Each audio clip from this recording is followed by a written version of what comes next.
நம்ம நத்தம் லேண்ட்ஸ் அதாவது கிராமநத்த நிலங்கள் அதுக்கும் புறம்போக்கு நிலங்களுக்கும் என்ன வித்தியாசம், ரெண்டும் ஒன்றுதான்னு சொல்லி நிறைய பேர் நினச்சிட்டு இருக்காங்க, தவறாக நினச்சிட்டு இருக்காங்க. ரெண்டும் வித்தியாசமானது, வேறு வேறையானது. அதை பற்றி ஒரு மெட்ராஸ் ஹைகோர்ட் தீர்ப்பை பற்றி, ஜட்ஜ்மெண்ட்டை பற்றி நம்ம பார்க்க போகிறோம். கிராமநத்த நிலங்கள்னால் என்ன, புறம்போக்கு நிலங்கள்னால் என்ன, அதனோட வேல்யூ என்ன, அதை பற்றி நம்ம இன்றைக்கி பார்க்க போகிறோம். இந்த case A S Meenakshi versus state of தமிழ்நாடுன்னு சொல்லி 2013 வந்த ஜூன் 14 2013 வந்த ஒரு ஜட்ஜ்மெண்ட்டு. ஜஸ்டிஸ் ராமசுப்ரமணியம் கொடுத்த ஒரு ஜட்ஜ்மெண்ட் இது.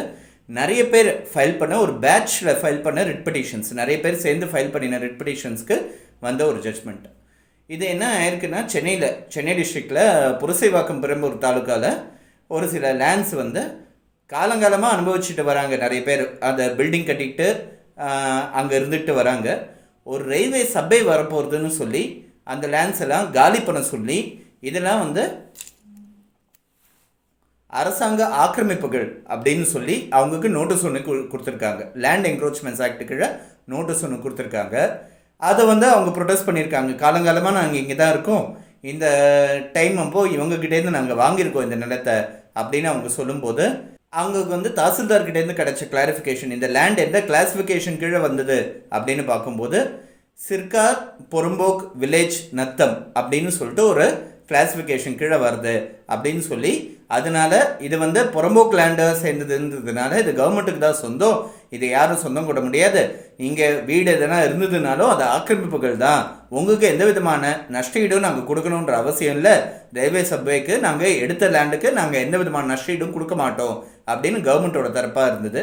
அதை எதிர்த்து ரிட் பெட்டிஷன் ஃபைல் பண்ணப்பட்டது. நிறைய லேண்ட்ஸோட ஓனர்ஸு கிட்டத்தட்ட நிறைய பேர் சேர்ந்து பேட்ச் ரிட் அப்படின்னு சொல்லக்கூடிய நிறைய ரிட் பெட்டிஷன்ஸ் ஒன்றா சேர்ந்து, ஒரே ஒரு காரணத்துக்காக நிறைய பேர் சேர்ந்து ஒரே ரிட் பெட்டிஷன்ஸை ஃபைல் பண்ணிட்டு வராங்கன்னா அது ஒரு பேட்சில் கேட்கப்படும். அதுக்கு பேர் பேட்ச் ரிட்ஸ்னு பேர். ஸோ அப்படிப்பட்ட ஒரு பேட்ச் ரிட்டு ஒன்று ஃபைல் பண்ணப்பட்டது 2013. அந்த கேஸோட ஸ்டடி தான் இன்றைக்கி நம்ம பார்க்க போகிறோம். இப்போ இதில் தாசில்தார் கொடுத்த கிளாரிஃபிகேஷன் என்னென்னா, சிர்கார் புறம்போக் வில்லேஜ் நத்தம் அப்படின்னு சொல்லி கொடுத்துருக்காரு. புறம்போக்கும் கிராம நத்தமும் வேறு வேறு அப்படின்ற கண்ணோட்டம் இருக்குது. அப்படின்றது புறம்போக்கு வேறு, கிராம நத்தம்ன்றது வேறு. ஸோ இப்போ முதல்ல கிராம நத்தம்னா என்ன அப்படின்னு சொல்லி ஹைகோர்ட் முன்னாடி இருந்த தீர்ப்புகள்லாம் வச்சு ஒரு ஆராய்ச்சிக்கு வந்திருக்கும். அதாவது கிராம நத்தம்னா என்ன, ஆக்சுவலாக அதனோட மீனிங் என்ன அப்படின்றது பார்த்தோன்னா, கிராமத்தில் இதெல்லாம் கிராமத்துக்கு வெளியில் இருக்கக்கூடிய செட்டில்மெண்ட்ஸு, வீட்டு மனைகள், அது கிராம நத்தம்னு சொல்கிறது. வீட்டு மனைன்னு சொல்லி கிளாஸிஃபை பண்ணப்பட்டிருக்குன்றதுனால அங்கே ஒரு வீடு இருக்கணுன்ற அவசியம் கிடையாது.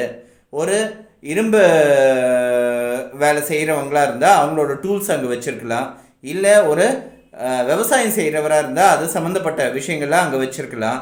ஆனால் அது வீட்டு மனையாக, வீடு குடியிருக்கிற வீடாக மட்டுமே பயன்படுத்தணுன்ற அவசியம் கிடையாது.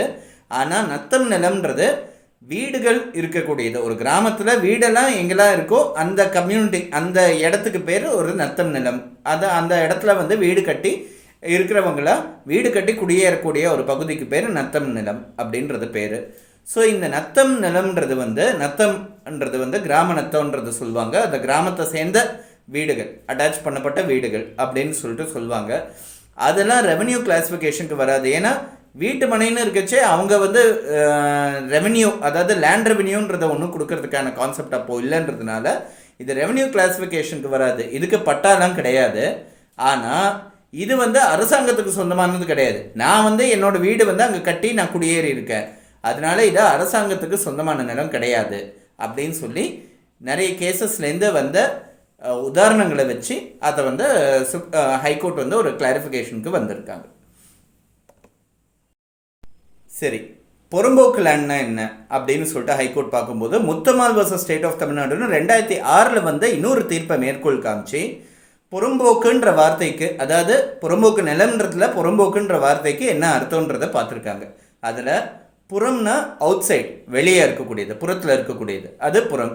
போக்குன்றது ரெவென்யூ ரெக்கார்ட்ஸுக்கு அப்படியே ஒரு பேர் ஒன்று இருக்குது. ஸோ புறம்போக்குன்னு சொல்லும்போது ரெவென்யூ ரெக்கார்ட்ஸில் அப்பாற்பட்ட நிலங்கள், அதாவது ரெவென்யூ ரெக்கார்ட்ஸில் இருக்கக்கூடிய இல்லாத ஒரு சில நிலங்கள், கிளாஸிஃபை ஆகப்படாத ஒரு சில நிலங்களுக்கு புறம்போக்கு லேண்ட்ஸ்னு பேர். முத்தம்மாள் வர்சஸ் ஸ்டேட் ஆஃப் தமிழ்நாடுல 2006 கொடுக்கப்பட்ட ஒரு தீர்ப்பில் வந்து இந்த புறம்போக்குன்ற வார்த்தைக்கு இருக்குது.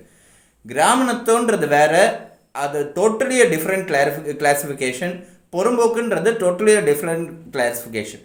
ஒரே ஒரு விஷயம், கிராமநத்தம்ன்றதுக்கு பட்டா கிடையாது. ஏன்னா அது வந்து ஒரு விவசாய நிலம் கிடையாது, வீட்டு மனைகள்.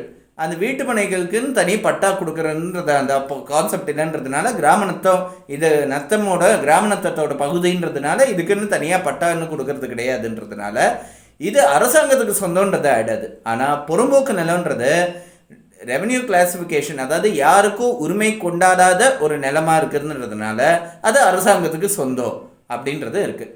ஸோ புறம்போக்கு லேண்டில் ஒரு வேளை அந்த வீடெல்லாம் கட்டியிருந்தாங்களே, ஆனால் அவங்களுக்கு எந்த விதமான காம்பன்சேஷனும் கொடுக்கணுன்ற அவசியம் கிடையாது. ஆனால் கிராம நத்தத்தில் அந்த வீடு கட்டியிருக்காங்க அப்படின்னா, இல்லை பட்டினம் நத்தம் அப்படின்னு சொல்லிட்டு இந்த பர்டிகுலர் கேஸில் இருக்குது. ஏன்னா சென்னை சிட்டி சேர்ந்தது இருக்குது. ஸோ இந்த மாதிரி நத்தம் நிலத்தில் வந்து இந்த வீடு கட்டியிருந்தாங்கன்னா அவங்களுக்கு காம்பன்சேஷன் கொடுக்கணுன்றது அவசியமாக இருக்குது. ஸோ இது புறம்போக்கா கிராம நத்தமானு பார்க்கச்சு. இப்போ இந்த இன்ஸ்டன்ட் கேஸில் கேஸ் ஃபைல் பண்ணுவாங்க, அவங்க சம்மந்தப்பட்ட டாக்குமெண்ட்ஸ்லாம் கொண்டு வராங்க. அதாவது அவங்க வந்து பூர்வீகமாக வாங்கின தாய் பத்திரங்கள், சேல் டீட்ஸு, அது தவிர வந்து வாட்டர் டேக்ஸ் கட்டினது, ப்ராப்பர்ட்டி டேக்ஸ் கட்டினது, அதுக்கப்புறம் அந்த ப்ராப்பர்ட்டி சம்மந்தப்பட்டமாக அந்த building approval, plan approval, building permit எல்லாத்தையும் கொண்டு வந்து அவங்க சப்மிட் பண்ணுறாங்க. இந்த லேண்டை நாங்கள் அனுபவிச்சதுக்கான எல்லா ப்ரூஃபும் இதில் இருக்குது அப்படின்னு சொல்லி, காலங்காலமாக நாங்கள் இங்கே இருக்கோன்றதுக்கு எல்லா ப்ரூஃபும் இருக்குன்றது அவங்க சப்மிட் பண்ணுறாங்கன்றத அடிப்படையாக எடுத்துக்கிட்டு இவங்களுக்கு காம்பன்சேஷன் கொடுக்கறதுக்கு முற்றிலும் தகுதியானவங்க, எலிஜிபிளானவங்க. இது புறம்போக்கு லேண்டு கிடையாது, புறம்போக்கு லேண்டில் இருக்கக்கூடிய ஒரு ஆக்கிரமிப்பு கிடையாதுன்னு சொல்லி, இது நத்தம் நிலமாக இருந்தால் காம்பன்சேஷன் கொடுக்கலான்னு சொல்லி மெட்ராஸ் ஹைகோர்ட் வந்து தீர்ப்பு கொடுத்த ஒரு ஜட்ஜ்மெண்ட். இது 2013 வந்தது. A S Meenakshi versus state of தமிழ்நாடுன்ற ஒரு முக்கியமான ஜட்ஜ்மெண்ட்.